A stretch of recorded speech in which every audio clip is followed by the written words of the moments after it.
Yes, indeed. So, first and foremost, I'd like to thank everybody for joining in to the Law Nation channel and also Cowboys blog and also Cowboys Nation TV. We got things that's on our mind, and I just want to start off first with Joe. What do you got on your mind? Man, I'm just yeah, trying to get to this dead zone here, man, and trying getting all the crumbs here I can for Cowboys games. So I think we're getting closer. We've been getting through it here week by week. But I'm ready, man. I'm ready for the rookies to report here, and maybe we'll get some news from that. What about you, Foots, man? How you feeling, man, about the whole scenario? Cowboys, nations. And Hey, Law, Joe, Rod, what's going on with both of you guys? Joe. Oh yeah, man. I try to put the information out there to the masses so everybody can see the game more than once and not have the opinions of the ESPNs of the world and the NFL Network and now FS1 Fox.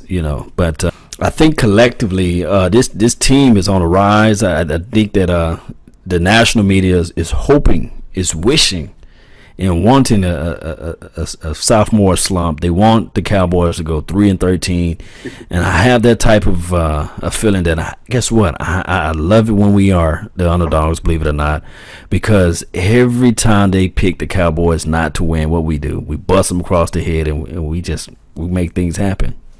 Yes, we do. Yes, indeed, Joe.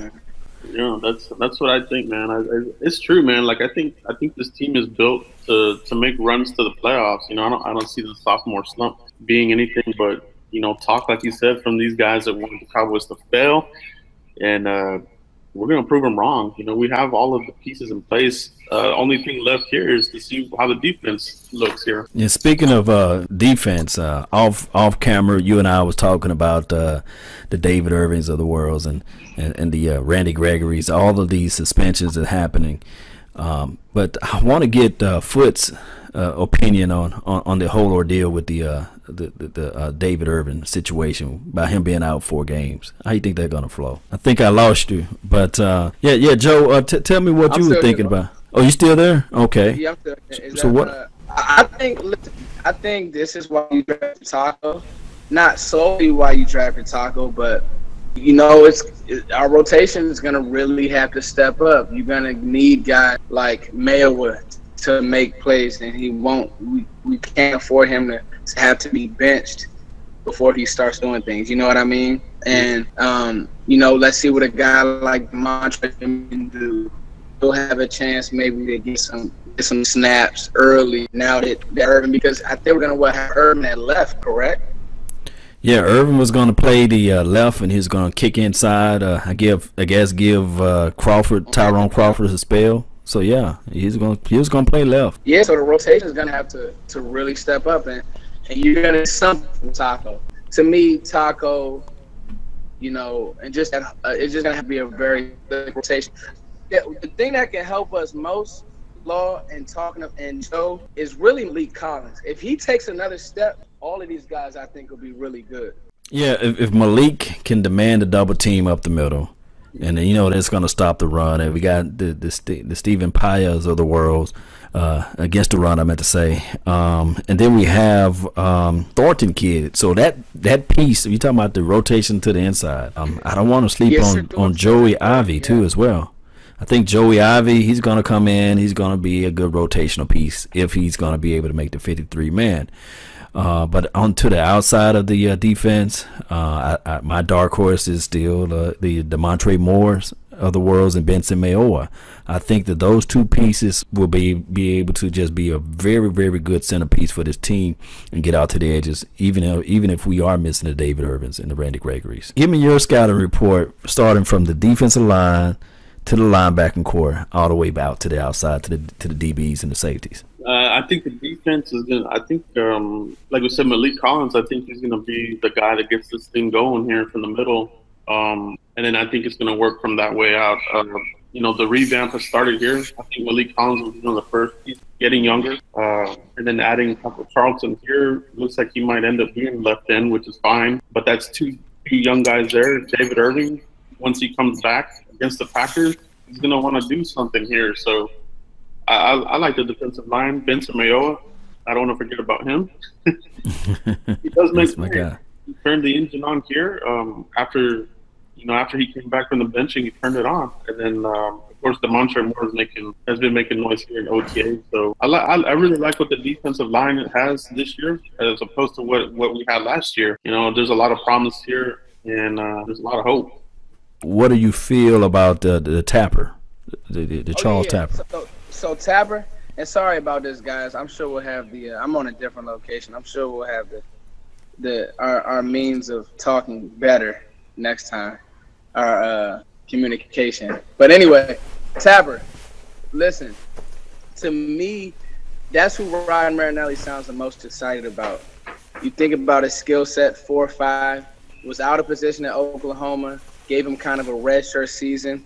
Let's see what he can do. Let's see if he can capture the corner. And he even said himself he could play either side, left or right. A really good prospect. And again, with David Irving getting hurt, he fits right into that rotation for me. It seems like we shouldn't be worried about a thing on that defensive line. Yeah.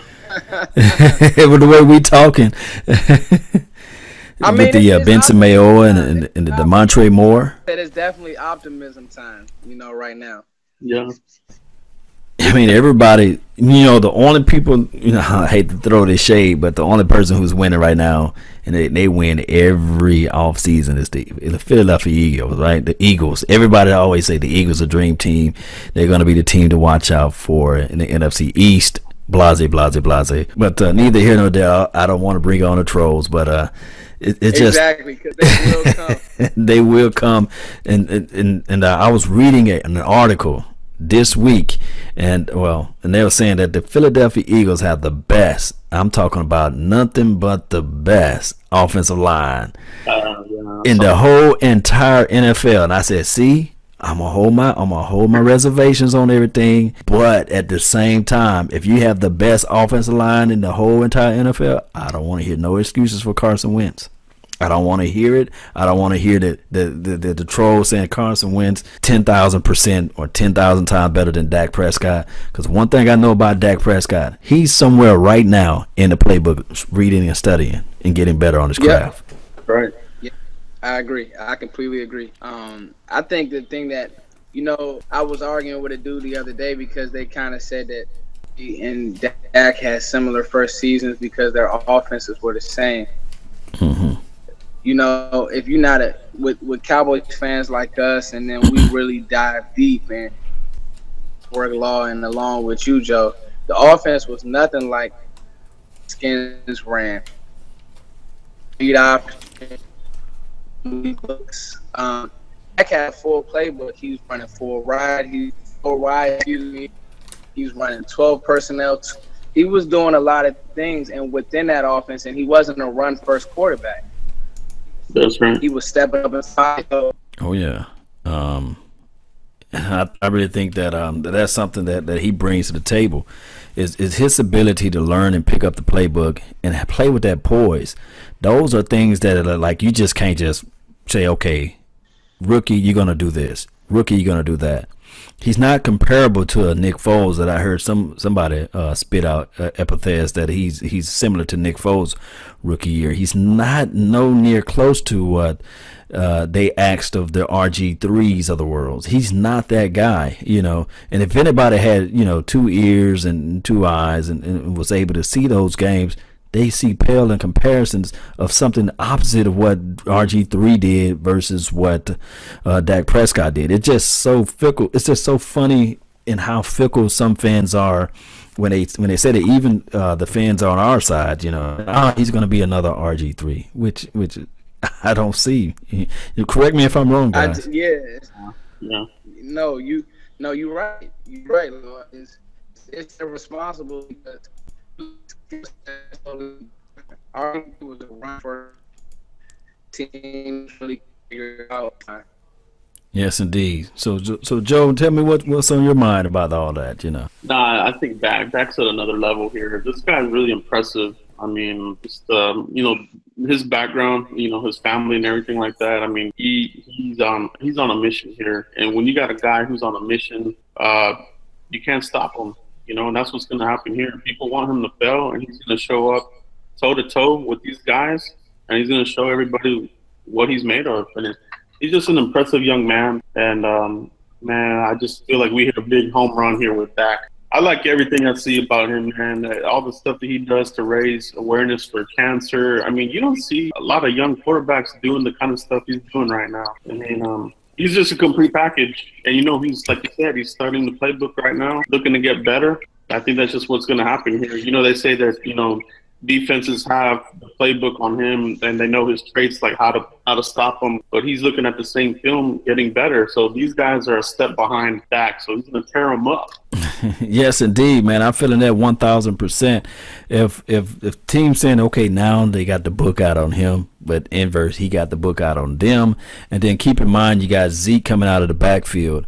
And then you got Dez Bryant, who's playing, you know, out of his mind. If you go back and you look at the last few games, even if you look at the last Green Bay game, Dez Bryant showed his you know what out. And I don't care what nobody says. It's something about continuity, and that's what he's developing with the Dak Prescott of the world. Is that continuity? And I really feel like this year, my guy Dez Bryant is going to show and prove everybody who was the 2014 Dez Bryants of the world. You know, he's going to bring back that type of element out there on the field, if he's healthy. If he's healthy, yep. So you guys tell me about the linebacking core. You know, we got Sean Lee out there. We got a battle out for the wheel, because I think they're gonna pencil in Jalen Smith as the Mike. But for the wheel position, we got Hitchens fighting out there for that, and we got my guy Damian fighting for that too as well, Wilson. So what do you guys feel like this second level on our defense? What are they gonna do? And I do know that we run a lot of nickel, so we take a linebacker off the field. But how do you guys feel about the core linebackers, the three that we have right now? Well, for me, I think they're good too, man. They got for me, I think Damian Wilson's going to take that next leap. He showed it here last season. He's a missile out there. You know, he reads and reacts well, and he closes in and makes tackles. He's a sound tackler. I mean, I like him. Jalen Smith, if he's good to go and he's playing there at the mic, I mean, man, we're in business, you know. And then of course you got Sean Lee and Hitchens as well. He has his moments, but he's a little bit inconsistent here and there. But I mean, he's proven that he can start in this league. So overall, I think we're good here, you know, as long as we stay healthy. Healthy indeed. Foots, what you got? What's on your mind with that? I think he completely fell off. Yeah, he fell off. It says no longer presenting. Hope we can catch him back, but I can just go ahead and just tell you guys what's all on my mind as it relates to like this whole entire defense. We was ranked 14th overall, and just right, Joe? Yeah. 26th in defensive back. So that was our area of concerns. 26 overall in passing. But outside of that, we were solid. We was first against the run. I think we was number 2 or probably number 3 against scoring defense as a scoring defense. So what I'm feeling like what we did through the draft and through free agency, although the Nolan Carroll may be suspended for 2 games, we just needed to have that veteran type of player out there. So neither here nor there. I really think that this defense. Appreciate you, fam. I see you back in the building. All right. So what I really think that this defense is going to do, from the defensive back aspect, I really think that they're going to step it up with Chidobe or Chidobe Awuzie and Jordan Lewis, who's just a stickler out there on the defense. I really think that this defense is going to be far better than ranked 26 overall in the DB category. How do you feel about that, Foots? Well, this is the one that I really want to talk about. So, I've been getting into a lot of just thoughts and I wouldn't say debate, but, you know, a couple NFC East guys that I deal with. Well, you guys lost Carr, you lost Church, you lost this, you lost that. Wilcox, obviously, who actually didn't play bad, still took a lot of bad angles. But Wilcox actually played decently last year. Nonetheless, the whole thing was, well, you lost a lot of experience. And I say, yes, we did. However, we didn't lose guys who necessarily made plays to me. That's what I always talk to Joe Rod about. Like, the Cowboys had guys who were able to hold the fort but could never take the fort to the next step. If you know what I'm saying? Like, we never had Carr he didn't intercept the ball, wouldn't give up big plays except obviously when he got burnt against Odell Right. in that Giants Sunday night game, I believe it was. And then who else? What's his name was decent. Church was good, wasn't great. So I think that what we did was get younger, and these guys will have bumps, but I also think they'll make plays. And like you said, Cheeto is the one who I'm really looking like he's going to be able to play in the nickel. He can play corner, and he won't be out of place doing it. And then even Joe Rod, he brought up a great point. It's like, yo, this kid looks huge. He looks big, and he's physical. And the biggest thing that I think the thing that got Anthony Brown so much playing time was not the fact that he was super, super great in coverage. It was the fact that he would come up and make a tackle. And I think that's what Cheeto does so well. Yes, so that's my thoughts on that one. Joe, what you got on your mind with that? Man, I think Foots hit it right on the head. I mean, we had, we lost players that were they were serviceable, basically. Yeah, they were serviceable. Yeah, serviceable. But now the guys we have here, and what I really, really like about this group, they all came in together. So these guys are going to be like an army, build that camaraderie, and that's the part that I really, really like. I think that's a big thing, kind of like what the Seahawks did with their secondary. A lot of these guys came in, kind of during the same time, and we saw what they did. But man, I really like what they're doing here. I like the versatility that a lot of these guys have, and playmakers from big programs, and that's what these guys need. The experience, 4-year players, just guys that can play under pressure and make plays and make turnovers. That's what Rob Marinelli wants. Turnovers. We're going to have the opportunity now. Yeah, a player that can get into your face, grimish enough to even fight at Dez during the OTAs, and that's what Cheeto is, and that's what Jordan Lewis, and I believe that's what Jeff Heath, believe it or not, he just optimistic, opportunistic Jeff Heath. You got Byram, who's going to be, I believe he plays better down in the box anyhow. He's followed the tight end around. And I think that who else we got? The Anthony Brown AB. He's going to be tremendous the next year. And the only person I have reservations on now is, believe it or not, the old man, Nolan. Nolan cannot play for his life to the outside, but guess what? Nolan is a better inside guy. He plays to the inside a whole lot better than what Carr does. So, granted, now if we look at Carr's career overall, Carr been known to get burned when they take plays and they run up to the inside. So those are things that I, if you look at it, the big play that they did on, I'm going to go all the way back to 2011, I believe. The play that Megatron ran 83 or 89 yards on, it was a catch to the inside, very similar to last year's play that Odell Beckham did. And guess who that was on? Slant. That slant. He takes, the reason, I know Eagles fans, they said he was trash and garbage, but Nolan Carroll, when he came into Miami, he was a slot cornerback, a nickel, and he plays to the inside very well. That's his natural ability to play to the inside. Now, when he went out to the Eagles, they kind of said, okay, we needed they was decimated and defensive back, and they put him to the outside, and they put this man on the island like he was Darrell Reeves or somebody, and we all know that that's not his game. That's not his game to the outside. So you saw religiously him getting beat time in and time out. But if you look at the game that he played Odell Beckham to the inside, he actually snatches the ball out of his hand. I got it on one of my highlights where he actually manned up with Odell and snatches the ball out because he's physical enough to a degree, whereas it comes to the inside, he knows how to play that to his best ability. Now, as far as him playing to the outside, those are the only thing that I have reservations on.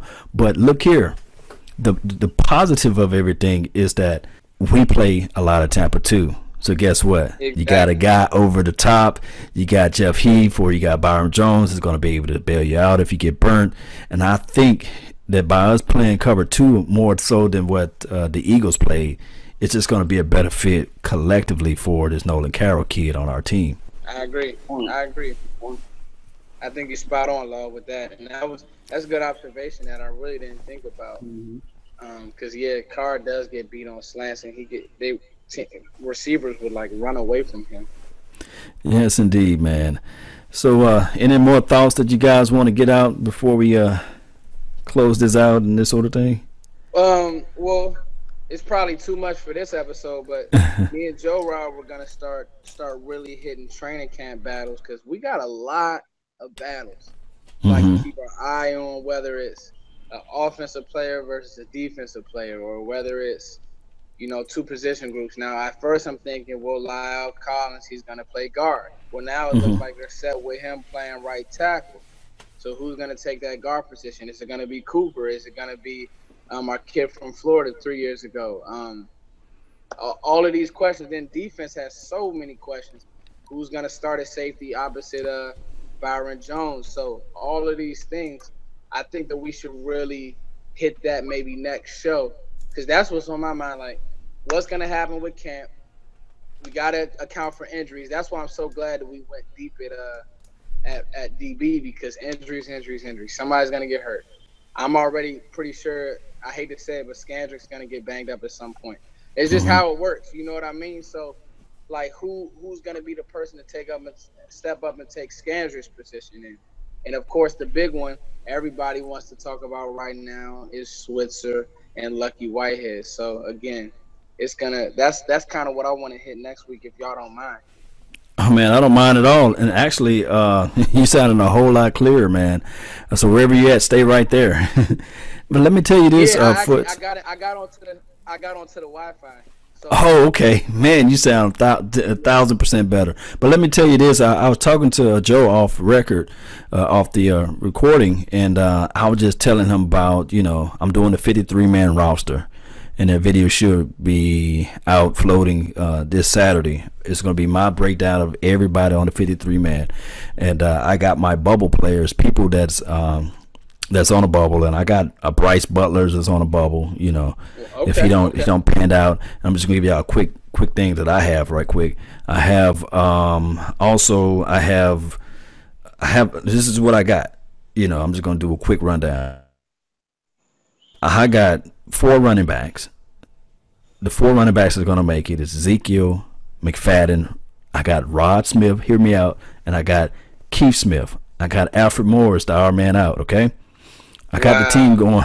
Believe it or not, I'm gonna break it down, and I got 5 wide receivers.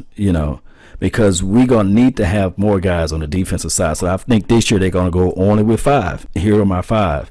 I have Dez Bryant, Terrence Williams, Cole Beasley, Bryce Butler on the bubble, just depending on what he does during his this is Bryce Butler biggest training camp / preseason. He must show up. If not, he's on a bubble. He can get squeezed out. But I got him making a 53-man roster. And then I have Ryan Switzer, and I have Lucky Whitehead, the odd man out. Wow. I have 4 tight ends. So we got to go with 4 tight ends, because I got Jason Witten, I got James Hanna. He's going to make the team, of course. He's great in blocking. I have Jeff Swaim. He's got continuity with my boy Dak, and I got Rico. I don't think that they can skate with another year with Rico Gathers on the practice squad. Yeah, somebody that snatched it up. You see what I'm saying now? And I got us going with 8 offensive linemen. I got Tyron Smith. I got Joe Looney on the bubble. I have Travis Frederick. This is no particular order, of course. I have Zach Martin, Lyle Collins, Jonathan Cooper. I got Emmett Cleary, and I have Chaz Green. I have my guy Byron Bell not making the team. And the reason why I say that is because clearly, youth always wins, especially when you're talking about that type of position. I know we want to lean towards experience, but now I think that we need somebody who's not shown to be injury prone, and I think that's why they'll lean more so with a Joe Looney of the world or the Emmett Cleary, Wow. But that makes a lot of sense, because Chaz is always hurt. And you got to understand too as well, as far as the defensive lineman, I'm just going to run that quick. I got 10 defensive linemen. I got 7 linebackers. I have 10 defensive backs, and of course, I got 3 special teamers. As far as Dan Bailey, Chris Jones, and LP Laudershore, they're not going anywhere. But I also have Joey Ivy, the one making the team, not the other kid that we got, as far as the rookie defensive lineman. I forgot the other kid that we drafted. I got him going to the practice squad. Yeah, Jordan Cameron. And Tyrone Crawford, he's on the bubble. I have Orlando Scandrick on the bubble. Woo. I have Mark Ninsacha. He must show up. He got to stay healthy. Yeah. If not, he's you can kiss him goodbye if he doesn't stay healthy. And I got Robert Blanton not making the team. So that's a little insight right there for what all I got. Wow, that's good, man. That's good work right there. Yeah, you're probably close because it's gonna be something like that to get.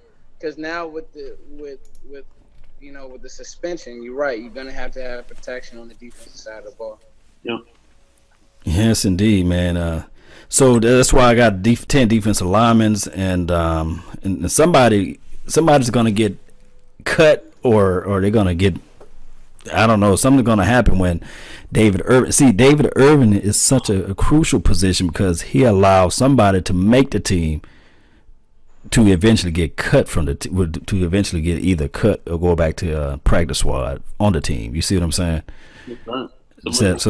So that's the only conundrum with that, and I'll break that down. Probably this weekend. I have a nice video. I already have it. Who's pretty much ready to go. Sacrificial lamb. That's almost what it is. I mean, you need an edge guy. I think our interior guys are okay, like the Malik Collins and the Joey Ivies and the Thornton guy. Those guys are okay because, believe it or not, you need your interior guys. You need they such a crucial element to the team. It's because without your interior guys, your Mike linebacker don't run free. Does that make sense to you guys? Yeah, that was their bread and butter with the run game. You had Terrell McLean over there, and then you had Malik Collins. So as long as they can fill that void there with McLean, Terrell McLean, with one of these other guys here, Paya or Joey Ivy or one of these other guys, I think we'll be fine. We might even be better in run defenses. That could be kind of scary, Yeah, Terrell McLean was a big loss for you. It's a very underrated loss, like you just said, Joe, because he, if you watch the game at least 4 or 5 times a game, he would make a play in the run game where he would slash. He would slash his gap and just stop it. They couldn't answer for him, and he would free up Sean Lee a lot. So, again, like you said, who's gonna take that step? Because he was hurt a lot too, but when he was healthy, he was a great player. He was, and the force of fortitude out there on the line. He played. He get down there to the second level real quick with his fast get off and burst and his chop move. I'm talking about. He's going to be a guy that we really going to miss. But if Thornton can just step it up just a hair, we probably say, okay, we okay now. Yeah. Yes, indeed. So, any more thoughts and things on you guys' mind before we run? Nah, man. I'm looking forward to doing this more with you guys. You gonna post this on your page? What's the deal, Law? Talk to me. All right. Well, what I'm planning on doing is once this, I'm going to see how YouTube finish recording this because it is broadcasting live on my page. Okay, let me try to find it. That's cool, man. No, not on my actual my Law Nation page. It's on another YouTube page that I have. I tell you about it off record. Okay. But what I'm gonna do is once it's finished doing this deal, then I would just edit it up and then we'll send it out to the masses, and hopefully we can try to do this once a week if possible, if we find time. I'm planning on when the season starts, I'm planning on going live every Wednesday night, once a week, it's middle of the week. And then, of course, I'm going to go live with like the reviews of the game Sunday. But those are the only 2 days I'm going to try to go live. And then I'm going to try to have all of the information as far as tape breakdowns. I plan on having a section, what went right, what went wrong, video breakdown, or not video breakdown, film session. And that's my thoughts as far as when the season starts.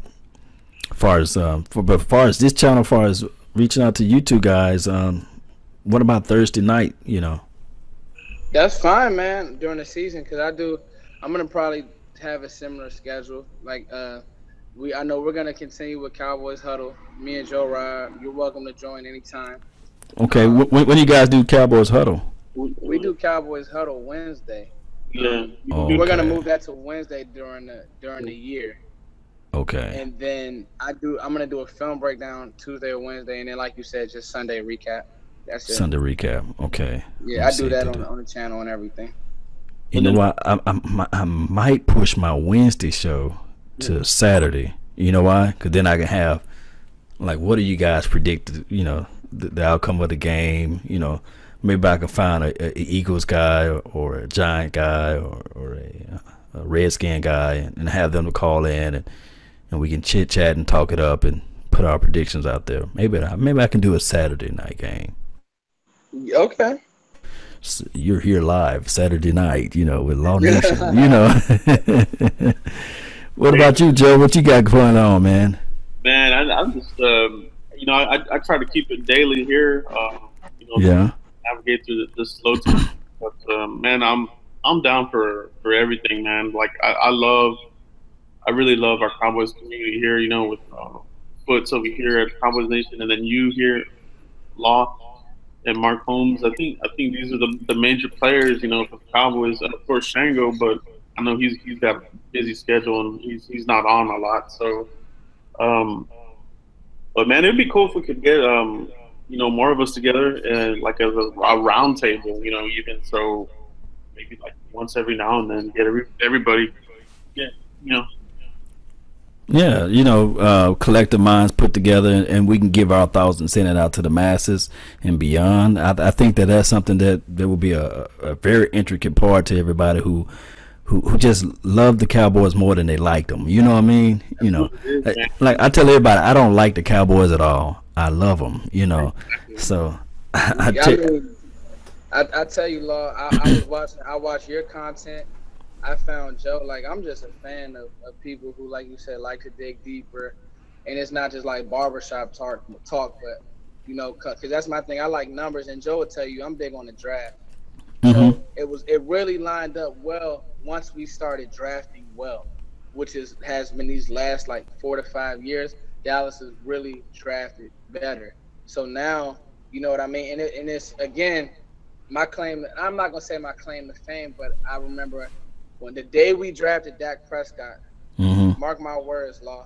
I did a video and I said this was an A+ pick, and I remember, and it was cool finding people like you, Joe Boo, and now, you know, Joe Rod. He's welcome to the family. It's just like, I don't like when Cowboys fans really listen to national media. So I said, instead of me complaining about it to my friends, I'm gonna just do something and make videos about it, just to like kind of block out the noise, because Stephen A, even Skip, they just get paid to troll. They don't really dive into the team. And then you have obviously .com, but they're on such a big scale that people can't reach them. Well, where we are, we're able to just talk right back to the fans. You know, I'm humble. I don't get paid to do none of this, so this is just like what I like to do. You know what I mean? So it's cool for me. Yes, indeed, man. It's just a massive nation, like you said, like your Cowboy, like the name of your channel, Cowboys Nation. It's a spot where everybody with like-minded, you know, opinions and feelings and emotions that can go and just listen to somebody without the BS and without all of the the other stuff, man. Like, if a player does wrong, you know, we're gonna call him out. You know, if I kid you not, if I'm wrong on, but the thing is with the national media, you know, everybody was wrong on Dak. Nobody had the tenacity or the balls, the mind with the sinew and all that good stuff to say, you know what, I was wrong on this kid. You know, he should have been drafted earlier. I know he had the DUI thing, but this guy has been proven. He threw 104 something QBR rating. He's one of the best, you know, rookie quarterbacks of all time. I really see the future in this guy, but nobody would say it. You know, they won't say it. and another thing I want to say before I go to as well with the NFL and its hatred towards the Cowboys. Do y'all? And I think Mark Holmes already touched this. He's very good on putting this stuff out. the suspension with David Irving, I understand all that, 4-game suspension. But do you guys saw that the what's that guy that plays Le'Veon Bell? Yeah. Drunk and driving, with the blunt in his hand with the other guy, Blunt, that's down there in the Philadelphia Eagles. They suspended that guy for what, 2 games? And Blunt, I only think got 1 game. I remember. Yeah, he actually got only 1. Yeah, you're right. He actually got only 1 game. It's supposed to have been 4 games. It's crazy. Yeah. This is his first offense too. It's bogus. Bogus, man. He hates the And Cowboys. I just hate that Cowboys players keep getting suspended. That's why I'm just like, yo, Zeke, I just don't want to wake up one day. This is Joe. Joe will tell you this, Law. Every Cowboys huddle, if Zeke gets brought up, Zeke, love him. I just don't want to wake up to an ESPN bottom line. Ezekiel Elliott has done something crazy. You know what I mean? Mm-hmm. That feeling how it was when Dez first got in the league and all that. So. Yeah, but Dez never got suspended. No, he hasn't. You're right about that. Yes, indeed. So before I go, I just want to give you guys. I want you guys to plug your channel. Joe, where can they find you? They can find me on YouTube. Obviously, just Cowboys blog. You can do a search there. And also, I blog as well. It's cowboysblog.net. And on Twitter and Instagram, it's cowboysblognet. Add me there. I like to talk. I like to chat with a lot of guys here. DM me and all that kind of thing. So I think that's what all of us like. I mean, we're all pretty open with our fans and people that follow us. We don't have any snobbery to us at all. So I think it's good. Facebook, Facebook, I have it as well. So it's Facebook / Cowboys blog. I think that one is there for Facebook. But you can reach all that from my blog at cowboysblog.net. Appreciate it, man. And what about you, Fritz?